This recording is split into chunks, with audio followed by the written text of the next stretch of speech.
PCR test. Ayon sa Department of Health, bigla raw kasi dumami ang mga nagkakasakit ng mga laboratory personnel.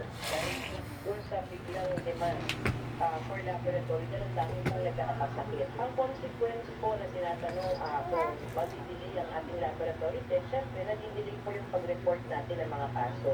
Ayon sa DOH, makakatulong sa panahon ito ang antigen test kung gagamitin ng tama. Kung symptomatic at nagpositibo sa antigen test, malamang ay talaga ng COVID positive kaya agad nang mag-isolate. Kung may symptoms pero negative sa antigen test, mag-isolate pa rin ang pagka-RT-PCR test. Kung next test na COVID pero asymptomatic at nagpositive sa antigen test, malamang di na COVID positive talaga, agad nang mag-isolate. Pero pag tuminaw na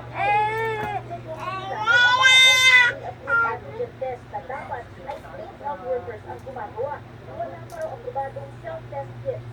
Kapag mali po ang pagkuha ng swab, malamang magiging mali rin ang resulta nyo at ito ay pwedeng magbigay ng false sense of security. Maaari pong lumabas na negatibo kayo, ngunit ang totoo